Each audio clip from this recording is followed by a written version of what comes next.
5 dias depois, o sumo sacerdote Ananias foi até Cesareia com alguns cristãos, com alguns anciãos e com certo orador chamado Tértulo,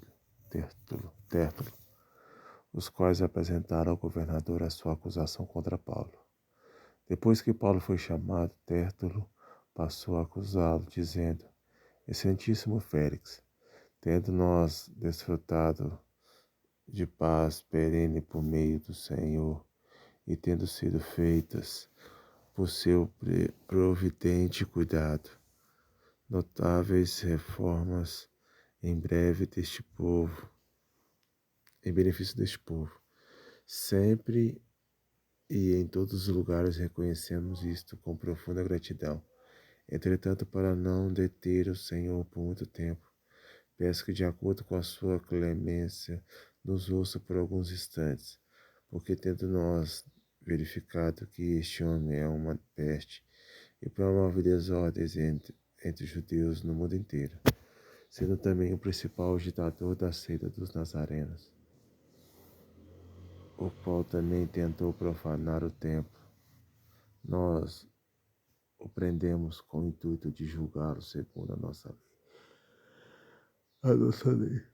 Mas sobrevindo, o comandante Lísias o arrebatou das suas mãos com grande violência, ordenando que os seus acusadores dissessem à presença do Senhor: se o interrogar, o Senhor mesmo poderá tomar conhecimento de todas as coisas de que nós o acusamos. Os judeus também concordaram na acusação, afirmando que estas coisas eram assim. Quando o governador fez sinal para que Paulo falasse, ele disse: sabendo que há muitos anos o Senhor é juiz desta nação, sinto minha vontade para me defender.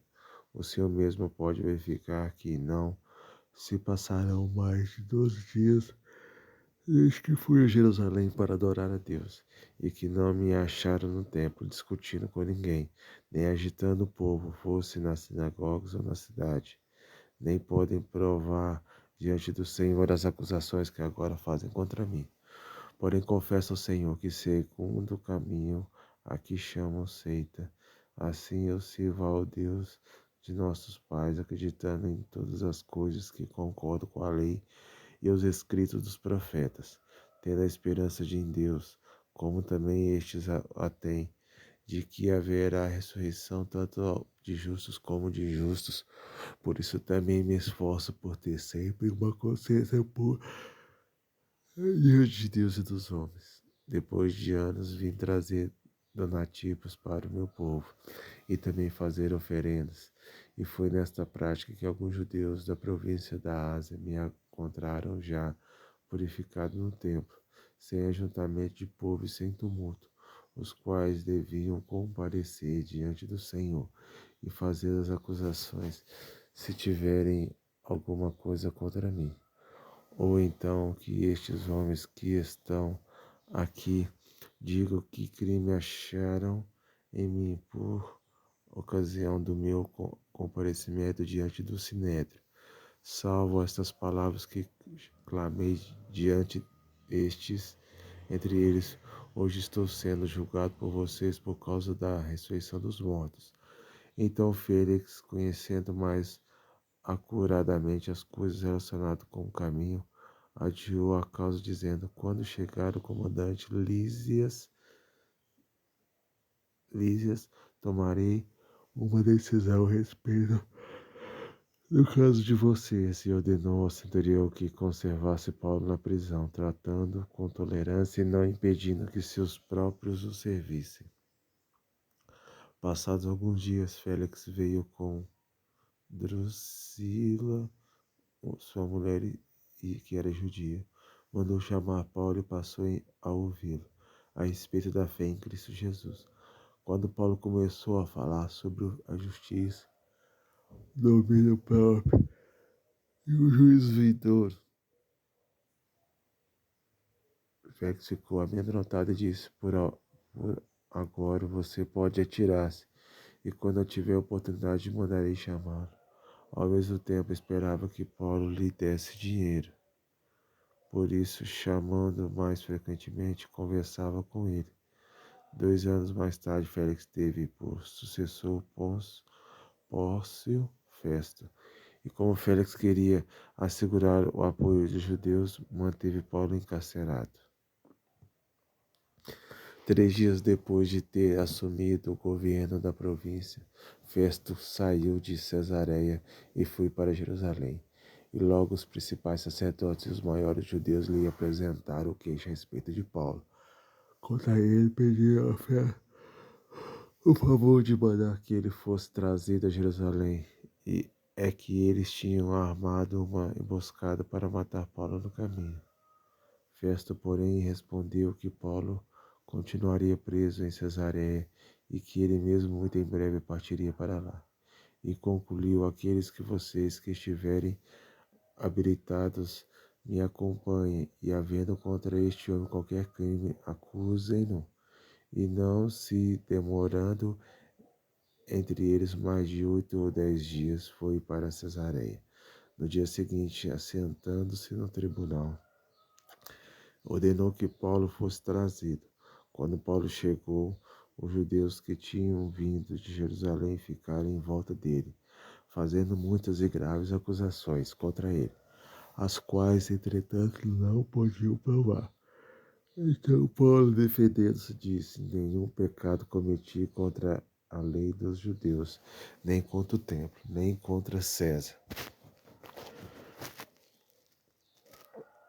Então Festo, querendo assegurar o apoio dos judeus, perguntou a Paulo: você gostaria de ir a Jerusalém e ser ali julgado por mim a respeito destas coisas? Paulo respondeu: estou diante do tribunal de César, onde convém que eu seja julgado. Não fiz mal nenhum aos judeus, como o Senhor sabe muito bem. Se de fato pratiquei algum mal ou crime digno de morte, estou pronto para morrer. Se pelo contrário, são verdadeiras as coisas de que me acusam, ninguém pode me entregar a eles, pelo apelo para César. Então Festo, tendo falado com o conselho, respondeu: já que apelou para César você irá. Passados alguns dias, o rei Agripa e Berenice chegaram a Cesareia a fim de saudar Festo. Como se demorassem ali alguns dias, Festo expôs ao rei o caso de Paulo, dizendo: Félix deixou aqui preso certo homem, a respeito de quem os principais sacerdotes e os anciãos dos judeus apresentaram queixa, quando eu estive em Jerusalém pedindo que o condenasse. Eu lhes disse que não é costume dos romanos condenar quem quer que seja, que sem que o acusado tenha presentes os seus acusadores e possa defender-se da acusação. Assim, quando eles vieram para cá, sem nenhuma demora, no dia seguinte, assentando-me no tribunal, determinei que o homem fosse trazido. Levantaram seus acusadores, não mencionaram nenhum dos crimes de que eu suspeitava. Traziam contra ele algumas questões referentes à sua própria religião, e particularmente a certo morto chamado Jesus, que Paulo afirma estar vivo. Estando eu perplexo quanto ao modo de investigar essas coisas, perguntei se queria ir a Jerusalém para ali ser julgado a respeito disso. Mas, havendo Paulo apelado para que ficasse em custódia para o julgamento de César, ordenei que o acusado continuasse detido até que eu o enviasse a César. Então Agripa disse a Festo: eu também gostaria de ouvir este homem. Festo respondeu: amanhã você poderá ouvi-lo. De fato, no dia seguinte, vindo Agripa e Berenice com grande pompa, tendo eles entrado na sala da audiência, juntamente com os oficiais superiores e homens eminentes da cidade, Paulo foi trazido por ordem de Festo. Então Festo disse: Rei Agripa e todos os senhores aqui presentes, Vejam este homem, por causa de quem toda a multidão de judeus recorreu a mim, tanto em Jerusalém como aqui, clamando que não convinha que ele vivesse mais. Porém, eu achei que ele não tinha feito nada que fosse possível de morte. Entretanto, tendo ele apelado para o imperador, resolvi mandá-lo para lá. No entanto, a respeito dele, nada tenho de mais concreto que possa escrever ao imperador. Por isso, eu trouxe a presença dos senhores, especialmente a sua presença, ó rei Agripa, para que, feita a arquição, eu tenha alguma coisa que escrever. Porque não me parece razoável enviar um preso sem mencionar, ao mesmo tempo, as acusações que existem contra ele. A seguir, Agripa dirigiu-se a Paulo e disse: Você está autorizado a falar em sua defesa. Então Paulo, estendendo a mão, passou a defender-se nestes termos: Tenho-me por feliz, ó rei Agripa, pelo privilégio de hoje, na presença do Senhor, poder produzir a minha defesa de todas as acusações que os judeus fazem contra mim, especialmente porque o Senhor é versado em todos os costumes e questões que há entre os judeus. Por isso peço que o Senhor me ouça com paciência. Quanto à minha vida, desde a mocidade, como decorreu desde o princípio entre o meu povo, e em Jerusalém todos os judeus a conhecem, pois na verdade eu era conhecido deles desde o princípio, se assim eu quiserem testemunhar, porque na condição de fariseu vivi conforme o partido mais rigoroso da nossa religião, e agora estou sendo julgado por causa da esperança da promessa feita por Deus aos nossos pais, a qual as nossas 12 tribos, servindo a Deus fervorosamente noite e dia, almejam alcançar. É por causa dessa esperança, ó rei, que eu sou acusado pelos judeus, porque se julga incrível entre vocês que Deus ressuscite os mortos. Na verdade, eu pensava que devia fazer muitas coisas contra o nome de Jesus, o Nazareno. E foi exatamente o que fiz em Jerusalém, havendo recebido autorização dos principais sacerdotes, encerrei muitos dos santos à prisão, e quando os condenava à morte, eu dava o meu voto contra eles. Muitas vezes os castiguei por todas as sinagogas, obrigados até a blasfemar, e demasiadamente enfurecido contra eles, eu os persegui até as cidades estrangeiras.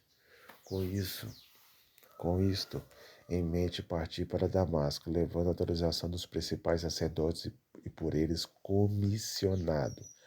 Ao meio-dia, ó rei, enquanto eu seguia pelo caminho, vi uma luz no céu, mais resplandecente que o sol, que brilhou ao redor de mim e dos que iam comigo. E caindo todos nós por terra, ouvi uma voz que me falava em língua hebraica: Saulo, Saulo, por que você me persegue?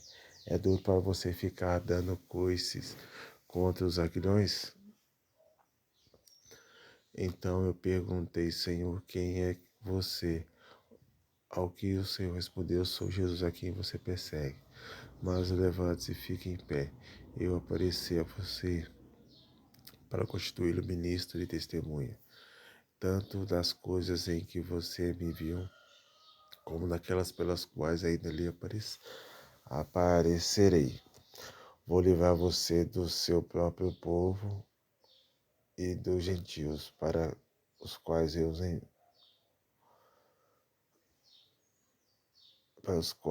eu o envio, para abrir os olhos deles e convertê-los das trevas para a luz, e do poder de Satanás para Deus, a fim de que eles recebam remissão de pecados e herança entre os quais são santificados pela fé em mim. Assim, ó rei Agripa, não fui desobediente à visão celestial, mas anunciei primeiramente aos de Damasco e em Jerusalém por toda a região da Judéia, também aos gentios que se arrependessem e se convertessem a Deus, praticando obras dignas de arrependimento. Por causa disto, alguns judeus me prenderam quando eu estava no templo e tentaram me matar. Mas com a ajuda de Deus permaneço até o dia de hoje, dando testemunho tanto a pequenos como a grandes, nada dizendo a não ser o que os profetas de Moisés disseram que ia acontecer. Isto é, que o Cristo devia padecer, sendo o primeiro da ressurreição dos mortos, anunciaria a luz e ao seu próprio povo e aos gentios. Quando Paulo estava dizendo estas coisas em sua defesa, Festo o interrompeu, gritando: Você está louco, Paulo? Ficou louco de tanto estudar? Paulo, porém, respondeu: Não estou louco, ó excelentíssimo Festo. Pelo contrário, digo palavras de verdade e de bom senso, porque tudo isto é do conhecimento do rei, e que me dirijo com franqueza, pois estou persuadido de que nenhuma dessas coisas lhe é oculta, pois nada se passou em algum lugar escondido. Por isso pergunto, rei Agripa: o Senhor acredita nos profetas? Eu sei que o Senhor acredita. Então Agripa se dirigiu a Paulo e disse: Por pouco você me convence a me tornar cristão. Paulo respondeu: Peço a Deus que faz com que por pouco ou por muito, não apenas o Senhor, ó Rei, mas todos os que hoje me ouvem venham a ser alguém como eu, não sem estas correntes, mas sem estas correntes. A essa altura levantou-se o rei e também o governador e Berenice, bem como os que estavam sentados com eles. E ao saírem, falaram uns com os outros, dizendo: Este homem não fez nada passível de morte ou de prisão. Então Agripa se dirigiu a Festo e disse: Este homem bem podia ser solto, se não tivesse apelado para César.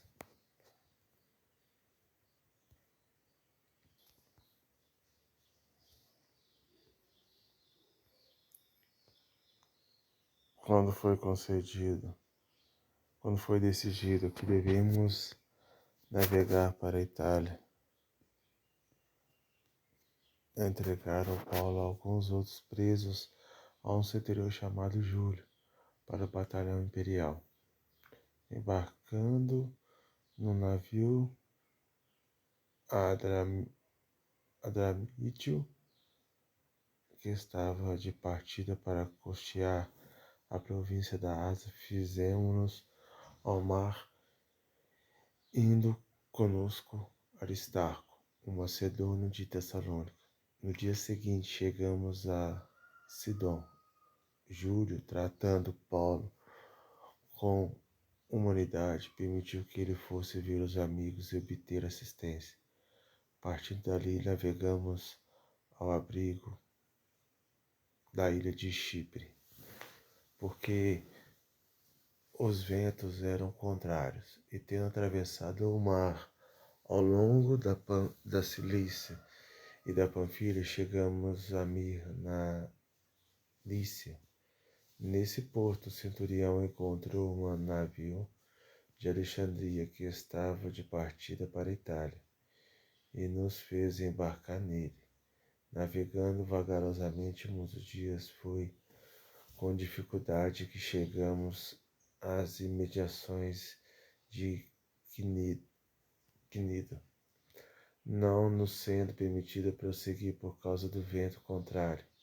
Navegamos ao abrigo de Creta, na altura de Salmona, costeando a ilha com dificuldade, chegando a um lugar chamado Bons Portos, porque do qual estava a cidade de Lazéia.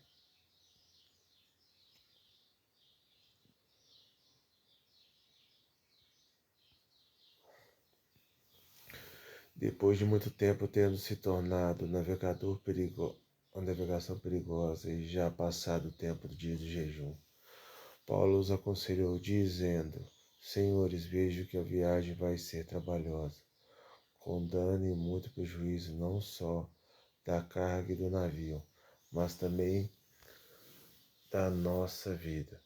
Porém, o centurião dava mais crédito ao piloto e ao mestre do navio do que o que Paulo dizia. Tendo saído o porto próprio para invernar, a maioria deles era de opinião que deviam partir dali, para ver que podiam chegar à Fenícia e aí passar o inverno, visto ser um porto de Creta, que olha para o noroeste e para o sudoeste, soprando brandamente o vento sul, e pensando eles ter alcançado o que desejavam, levantaram o âncora e foram costeando mais de perto a ilha de Creta. Entretanto, não muito depois desencadeou-se ao lado da ilha um tufão de vento chamado Euroaquilão. O navio foi arrastado com violência e sem poder resistir ao vento. Cessamos a manobra e nos fomos deixados levar, passando ao abrigo a uma ilhota chamada Cauda. Com dificuldade conseguimos recolher o bote. Tendo içado o bote, os marinheiros usaram de todos os meios para reforçar o navio, com cabos de segurança, e temendo que fossem encalhados nos bancos da areia de Sirte, desceram as velas e foram à deriva. Açoitados severamente pela tormenta, no dia seguinte começaram a jogar a carga no mar. No terceiro dia, nós mesmos com as próprias mãos lançamos ao mar a armação do navio. E não aparecendo havia já alguns dias nem sol, nem estrelas, caindo sobre nós grande tempestade. Dissipou-se afinal toda a esperança de salvamento. Havendo todos estado muito tempo sem comer, Paulo, pondo-se em pé no meio deles, disse: Senhores, na verdade era preciso terem-me atendido e não partir de Creta para evitar este dano e perda. Mas agora aconselho que tenham coragem, porque nenhuma vida se perderá, mas somente o navio. Porque esta mesma noite um anjo do Deus a quem pertenço e a quem sirvo esteve comigo, dizendo: Paulo, não tenha medo, é preciso que você compareça diante de César. E eis que Deus, por sua causa, lhe deu todos os que navegam com você. Portanto, senhores, tenham coragem, pois eu confio em Deus e tudo vai acontecer conforme me foi dito. Porém, é necessário que estejamos arrastados para alguma ilha. Quando chegou a 14ª noite, tendo nós batidos de um lado para o outro do mar Adriático, por volta da meia-noite, os marinheiros pressentiram que se aproximavam de alguma terra, e lançando a sonda viram que a profundidade era de 36 metros. Passando um pouco mais adiante, tornaram a lançar a sonda e viram que a profundidade era de 26 metros. E receosos que se fôssemos atirados contra lugares rochosos, lançaram da popa 4 âncoras e oravam para que rompesse. Nisso os marinheiros tentaram escapar do navio. Arriaram o bote do mar, o pretexto de que iam largar âncoras da proa. Paulo disse ao centurião e aos soldados: Se estes não permanecerem a bordo, vocês não poderão se salvar. Então os soldados cortaram os cabos do bote e deixaram afastar-se. Enquanto amanhecia, Paulo rogava a todos que se alimentassem, dizendo: Hoje é o 14º dia em que, esperando, vocês estão sem comer, não tendo provado nada. Por isso peço que comam alguma coisa, pois disto depende da sobrevivência de vocês. Porque nenhum de vocês perderá nem mesmo um fio de cabelo. Tendo dito isto, pegando um pão, deu graças a Deus na presença de todos, e depois de o partir, começou a comer. Todos ficaram mais animados e se puseram também a comer. Estávamos no navio 276 pessoas ao todo. Refeitos com a comida, aliviaram o navio, jogando trigo no mar. Quando amanheceu, não reconheceram a terra, mas avistaram uma enseada onde havia uma praia. Então consultaram entre si se não podiam encalhar ali o navio. Cortando os cabos das âncoras, deixaram que ficasse no mar. Soltaram também as amarras do leme e, lançando a vela de proa ao vento, dirigiram-se para a praia. E dando, porém, um lugar onde duas correntes se encontravam, encalharam ali o navio, e a proa encavou-a e ficou imóvel, mas a polpa se despedaçava pela violência das ondas. E padeceram, e o parecer dos soldados era que os presos deviam ser mortos, para que nenhum deles fugisse nadando. Mas o centurião, querendo salvar Paulo, pediu-os de fazer isso. Ordenou que os que soubessem nadar fossem os primeiros a lançar-se ao mar e alcançar a terra. Quanto aos demais, que se salvassem, uns em tábuas e outros em destroços do navio. E foi assim que todos se salvaram em terra. Uma vez em terra, verificamos que a ilha se chamava Malta. Os nativos nos trataram com singular humanidade, porque, acendendo uma fogueira, acolheram a todos nós por causa da chuva que caía e por causa do frio. Tendo Paulo ajuntado e retirado à fogueira um feixe de gravetos, uma víbora, fugindo do calor, prendeu-se na mão dele. Quando os nativos viram a víbora pendurada na mão de Paulo, disseram uns aos outros: certamente este homem é assassino, porque, salvo do mar, a justiça não deixa viver.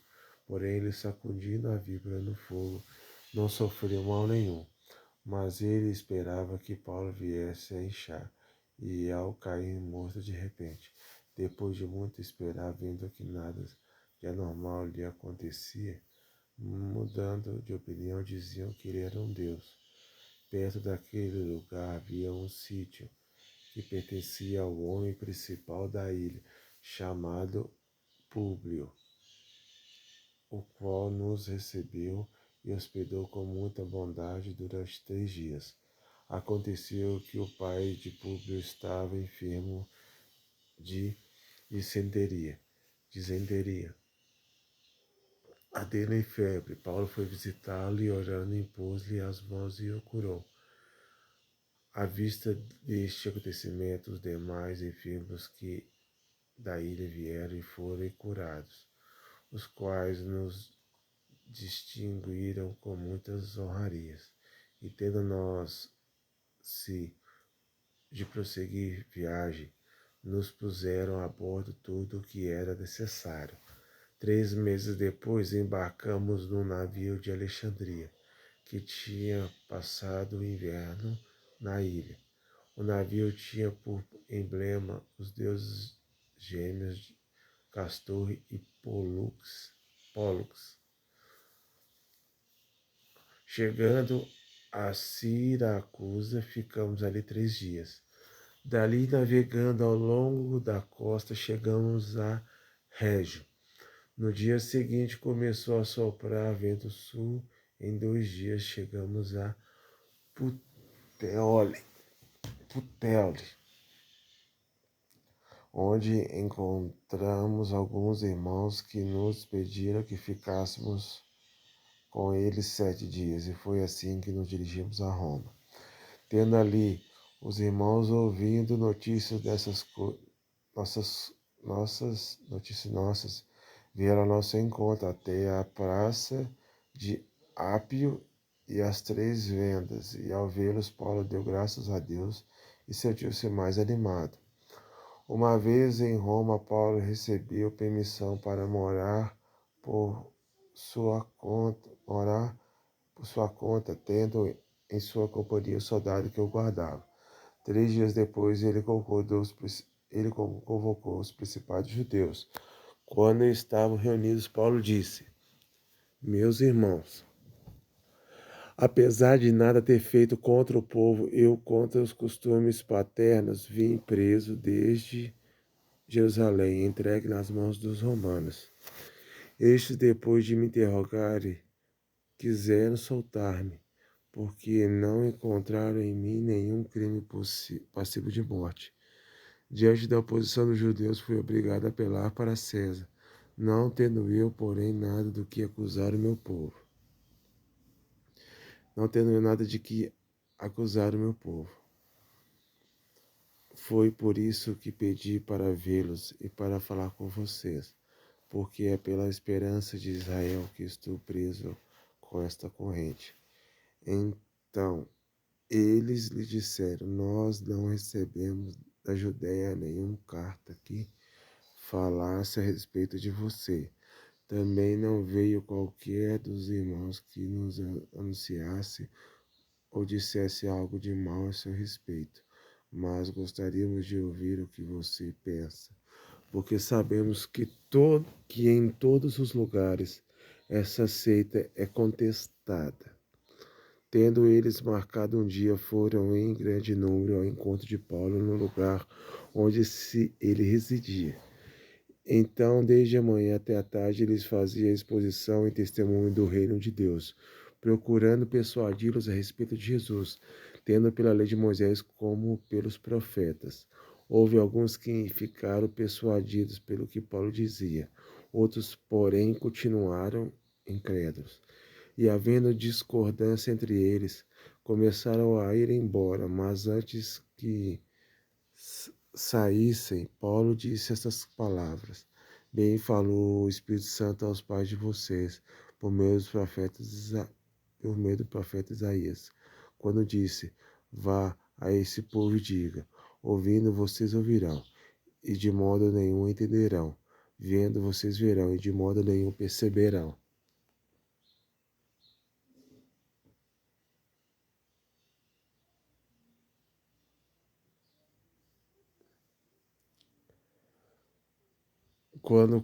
Porque o coração deste povo está endurecido.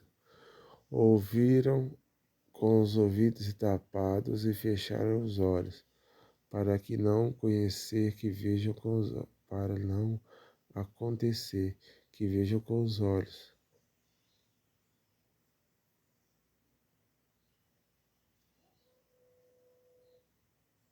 Para não acontecer que vejam com os olhos. Ouçam com os ouvidos e entendam com o coração, e convertam e sejam por mim curados. Paulo concluiu: Portanto, fiquem sabendo que esta salvação que Deus oferece foi enviada aos gentios, e eles a ouvirão. Ditas essas palavras, os judeus foram embora, tendo entre si grande discussão. Durante 2 anos, Paulo permanecia na sua própria casa,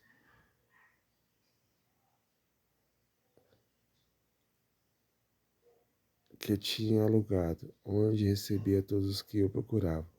Pregava o reino de Deus e com toda ousadia ensinava as coisas referentes ao Senhor Jesus Cristo, sem impedimento algum.